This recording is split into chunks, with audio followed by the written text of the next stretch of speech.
Hello বন্ধুরা, নন্তুস কিচেনে তোমাদের আবার স্বাগত। আমি তোমাদের কাছে একটা চিংড়ি মাছ মানে গলদা চিংড়ির একটা প্রিপারেশন নিয়ে এসেছি, যেটা হচ্ছে মেথি চিংড়ি। আমি এটা মেথি দিয়ে চিংড়ি মাছটার প্রিপারেশনটা করব, সেটা তোমাদের দেখাবো। আচ্ছা দেখো, আমি এখানে চিংড়ি মাছ গলদা চিংড়ি আমি সেটা হালকা করে ভেজে নিয়েছি। হ্যাঁ, ভাজাটা তোমাদেরকে দেখালাম না, তোমরা সবাই জানো। আচ্ছা, যে তেলের মধ্যে ভেজেছিলাম সেই তেলটা দিয়েই আমি এটা বানাবো। এটা 2 চামচা থেকে 3 চামচা মতো তেলটা আছে। আচ্ছা, এটা আমার তেলটা গরম হয়ে গেছে। আমি এর মধ্যে দিয়ে দেব পেঁয়াজ আর রসুন আর আদা একসাথে বেটে রেখেছি। ওকে, এটা আমি এখানে দিয়ে দেব।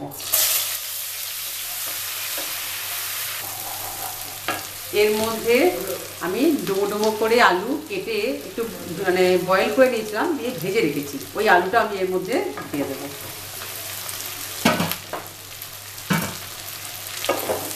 দিয়ে আমি এটাকে একসাথেই কষবো, ঠিক আছে? আচ্ছা, এর মধ্যে আমি দেবো এবার টমেটো। একটা টমেটোকে আমি মিক্সিতে পেস্ট করে নিয়েছিলাম, সেটাও আমি এখানে দিয়ে দেব।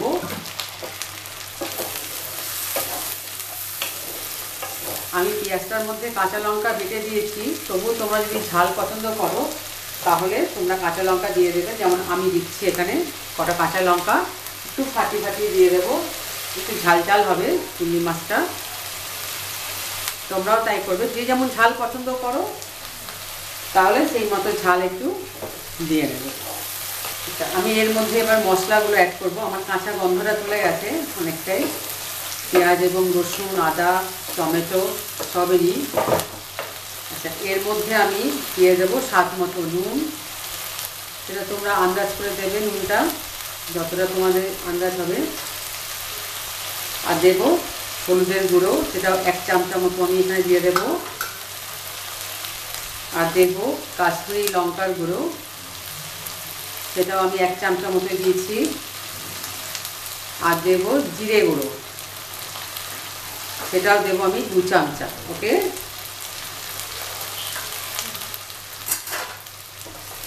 এটা ভালো করে কষতে হবে যাতে কাঁচা মশলার গন্ধগুলো না থাকে, ততক্ষণ আমাকে এটাকে কষতে হবে।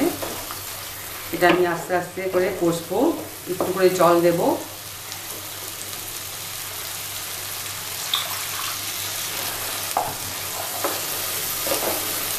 নাহলে ধরা লেগে যাবে, মানে পুড়ে গেলে মশলাটা আলাদা গন্ধ এসে যাবে। আচ্ছা, এর মধ্যেই আমি 1 চামচা মতো চিনি দিয়ে দেবো। তোমরা যদি চিনি না দিতে চাও স্কিপ করে যাবে, কোনো অসুবিধা নেই।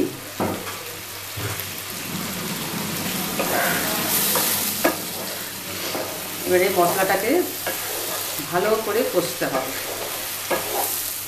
আমাদের মশলাটা অনেকটা কষা হয়ে গেছে। আমি এর মধ্যে দেব একটু পোস্ত বাটা, জাস্ট 1 চামচা মতো পোস্ত বাটা, অল্প একটু।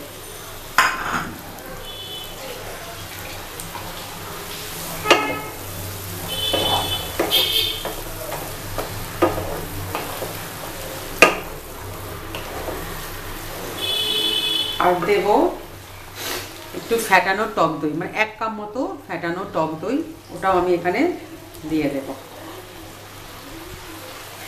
আমি পোস্ত বাটা যে জলটা ছিল, মানে বাটি ধোয়া জলটা আমি এখানে অ্যাড করে দিলাম। আচ্ছা, এটা একটু কষে যাচ্ছে, তখনই আমি মেথি, কেশরি মেথি, যেটা বাজারে কিনতে পাবে, দেখো এরকম শুকনো, এটা একটু এখানে ক্র্যাশ করে দেবে, তাহলে ফ্লেভারটা খুব সুন্দর আসবে। এটা আমি এখানে দিয়ে দিলাম। আবার নামাবার সময় আমি একটু দেব, জাস্ট এখন একটু ফ্লেভারটা আনার জন্য দিয়েছি 1 চামচা মতো। এর মধ্যে আমি একটু জল অ্যাড করে দিলাম, জাস্ট অল্প একটু। এবারে আমি এর মধ্যে মাছগুলো একে একে দিয়ে দেব।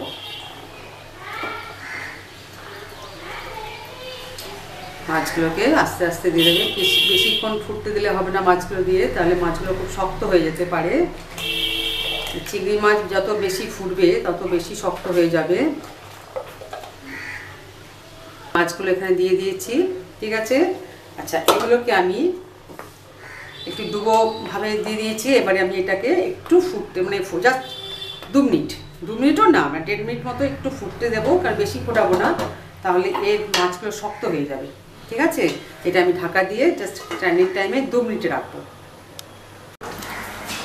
দেখো এটা ফুটে গেছে, আমি বেশি কিছু ফুটতে দেবো না, চিংড়ি মাছ যেহেতু। এতে আমি দেবো জাস্ট 1 চামচা মতো গরম মশলা, এই 1 থেকে 1.5 চামচা গরম মশলা দিয়ে আমি এটা বন্ধ করে দিলাম। তাহলে তোমরা এটা অবশ্যই বাড়িতে করবে, করে বন্ধুদের সাথে শেয়ার করবে, নিজেরাও খাবে, আমাকে একটা ছোট্ট করে লাইক দেবে, কেমন লেগেছে কমেন্ট করে জানিও। আর যারা এখন পর্যন্ত সাবস্ক্রাইব করতে পারোনি তারা অবশ্যই প্লিজ প্লিজ প্লিজ আমার চ্যানেলটি সাবস্ক্রাইব করো, তাহলে এরকম সুন্দর সুন্দর রেসিপি আমি তোমাদের কাছে উপহার দিতে পারবো। তাহলে আমি তোমাদের কাছে আজকে উপহার দিলাম মেথি চিংড়ি। ওকে, তোমরা করবে। আমি তাহলে আজকের মতো বিদায় নিই। Thank you.